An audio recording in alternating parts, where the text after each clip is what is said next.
ಕಾವೇರಿ ನೀರು ನಿಯಂತ್ರಣಾ ಸಮಿತಿ ತಮಿಳುನಾಡಿಗೆ ಕಾವೇರಿ ನೀರು ಹರಿಸುವಂತೆ ನೀಡಿರುವ ಆದೇಶವನ್ನು ಖಂಡಿಸಿ ಶಿವರಾಮೇಗೌಡರ ಕರ್ನಾಟಕ ರಕ್ಷಣಾ ವೇದಿಕೆ ವತಿಯಿಂದ ಕುಶಾಲನಗರದಲ್ಲಿ ಪ್ರತಿಭಟನೆ ನಡೆಸಲಾಯಿತು. ವೇದಿಕೆ ಜಿಲ್ಲಾಧ್ಯಕ್ಷ ಬಿಎ ದಿನೇಶ್ ಶೆಟ್ಟಿ ನೇತೃತ್ವದಲ್ಲಿ ಪ್ರವಾಸಿ ಮಂದಿರದಿಂದ ಕಾಲ್ನಡಿಗೆಯಲ್ಲಿ ಆಗಮಿಸಿದ ಪ್ರತಿಭಟನಾಕಾರರು ಕಾರ್ಯಪ್ಪ ವೃತ್ತದಲ್ಲಿ ಮಾನವ ಸರಪಳಿ ರಚಿಸಿ ಸರ್ಕಾರ ಹಾಗೂ ಸಿಡಬ್ಲ್ಯೂಆರ್ಸಿ ಕ್ರಮದ ವಿರುದ್ಧ ಘೋಷಣೆ ಕೂಗಿ ಆಕ್ರೋಶ ವ್ಯಕ್ತಪಡಿಸಿದರು. ರಾಜ್ಯದಲ್ಲಿ ಮಳೆ ಕೊರತೆಯಿಂದ ಬರ ಪರಿಸ್ಥಿತಿ ಉಂಟಾಗಿದ್ದು ಜಲಾಶಯಗಳ ನೀರಿನ ಮಟ್ಟ ಕುಸಿದಿದೆ. ರೈತರು ಬೆಳೆಗಳಿಗೆ ನೀರಿಲ್ಲದೆ ಸಂಕಷ್ಟ ಅನುಭವಿಸುತ್ತಿದ್ದು ಜನ ಜಾನುವಾರುಗಳಿಗೆ ಕುಡಿಯುವ ನೀರಿನ ಸಮಸ್ಯೆಯೂ ಎದುರಾಗಿದೆ. ಇಂತಹ ಸಂದರ್ಭದಲ್ಲಿ ಪ್ರತಿದಿನ 3,500 ಕ್ಯೂಸೆಕ್ ನೀರನ್ನು ತಮಿಳುನಾಡಿಗೆ ಹರಿಸುವಂತೆ ಆದೇಶಿಸಿರುವುದು ರಾಜ್ಯದ ಹಿತಕ್ಕೆ ವಿರುದ್ಧವಾಗಿದೆ ಎಂದು ಪ್ರತಿಭಟನಾಕಾರರು ಆರೋಪಿಸಿದರು.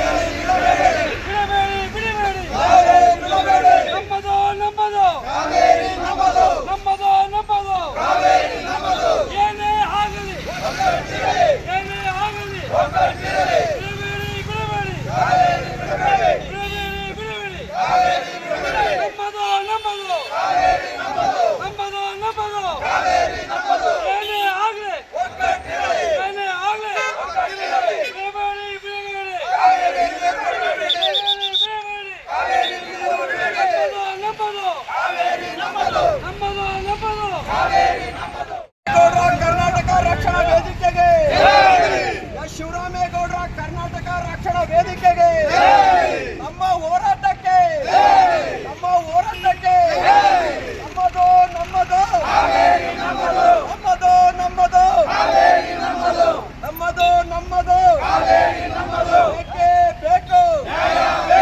ಬೇಕೇ ಬೇಕು ನಮ್ಮದು. ಈ ವೇಳೆ ಮಾತನಾಡಿದ ಜಿಲ್ಲಾಧ್ಯಕ್ಷ ಬಿಎ ದಿನೇಶ್ ಶೆಟ್ಟಿ, ಮುಂಗಾರು ಮಳೆ ಕೈಕೊಟ್ಟ ಪರಿಣಾಮ ರಾಜ್ಯದಲ್ಲಿ ಬರದ ಭೀತಿ ಆವರಿಸಿದೆ. ರೈತರು ಸಂಕಷ್ಟದಲ್ಲಿರುವ ಈ ಸಂದರ್ಭದಲ್ಲಿ ತಮಿಳುನಾಡಿಗೆ ನೀರು ಹರಿಸುವಂತೆ ಆದೇಶಿಸಿರುವುದು ಗಾಯದ ಮೇಲೆ ಬರೆ ಎಳೆದಂತಾಗಿದೆ. ಯಾವುದೇ ಕಾರಣಕ್ಕೂ ರಾಜ್ಯ ಸರ್ಕಾರ ನೀರು ಬಿಡಬಾರದು. ಆದೇಶವನ್ನು ಪ್ರಶ್ನಿಸಿ ರಾಜ್ಯದ ಹಿತವನ್ನು ಕಾಪಾಡಬೇಕು. ನೀರು ಹರಿಸಿದ್ರೆ ಉಗ್ರ ಹೋರಾಟ ನಡೆಸಲಾಗುವುದು ಎಂದು ಎಚ್ಚರಿಕೆ ನೀಡಿದರು. ಇವತ್ತು ನಾವು ಕಾವೇರಿ ನೀರಿಗೋಸ್ಕರ ಹೋರಾಟ ಮಾಡ್ತಾ ಇದ್ದೀವಿ. ಈಗಾಗಲೇ ಸಿಡಬ್ಲ್ಯೂಆರ್ಸಿ ಏನು ಆದೇಶ ಮಾಡಿದೆ, ನಾನು ಸರ್ಕಾರಕ್ಕೆ ನೇರವಾಗಿ ಎಚ್ಚರಿಕೆ ಕೊಡ್ತಾ ಇದ್ದೀನಿ. ಅದ್ರ ವಿರುದ್ಧ ಮೇಲ್ಮನವಿ ಸಲ್ಲಿಸಿ, ಆಮೇಲೆ ವಾಸ್ತುಸ್ಥಿತಿ ಅಂದರೆ ಏನು ಅಂದರೆ ಬರಗಾಲದ ಪರಿಸ್ಥಿತಿ ಆಗಿದೆ. ಪ್ರತಿ ನಮ್ಮ ಜಿಲ್ಲೆಯಲ್ಲೂ ಬರಗಾಲ ತುಂಬಿಕೂತಿದೆ. ಕುಡಿಯೋಕ್ಕೆ ನೀರು ನಮಗಿಲ್ಲ, ರೈತರಿಗೆ ಬೆಳೆಯೋಕ್ಕೆ ನೀರಿಲ್ಲ, ಪ್ರಾಣಿ ಪಕ್ಷಿಗಳಿಗೆ ನೀರಿಲ್ಲ ಕುಡಿಲಿಕ್ಕೆ. ಅದೇ ರೀತಿ ಇವತ್ತು ನಾವು ಏನು ತೀರ್ಮಾನ ತಗೊಂಡಿದ್ದೀವಿ ಅಂದರೆ ನಮ್ಮ ಶಿವರಾಮೇಗೌಡರ ಕರ್ನಾಟಕ ರಕ್ಷಣಾ ವೇದಿಕೆಯಿಂದ ರಾಜ್ಯಾದ್ಯಂತ ಉಗ್ರವಾದ ಪ್ರತಿಭಟನೆ ಮಾಡ್ತೀವಿ. ಅದು ಅಲ್ಲದೆ ಮೇಲ್ಮನವಿ ಸಲ್ಲಿಸಬೇಕು. ಅವರು ಮೇಲ್ಮನವಿ ಸಲ್ಲಿಸಿ ಅವ್ರಿಗೆ ವಾಸ್ತುಸ್ಥಿತಿನ ಮನವರಿಕೆ ಮಾಡಿಕೊಡ್ಬೇಕು. ಇಲ್ಲೇ ಹೋದರೆ ನಾವು ಶಿವರಾಮೇಗೌಡರ ಕರ್ನಾಟಕ ರಕ್ಷಣಾ ವೇದಿಕೆಯಿಂದ ಉಗ್ರವಾದ ಪ್ರತಿಭಟನೆ ಮಾಡ್ತೀವಿ.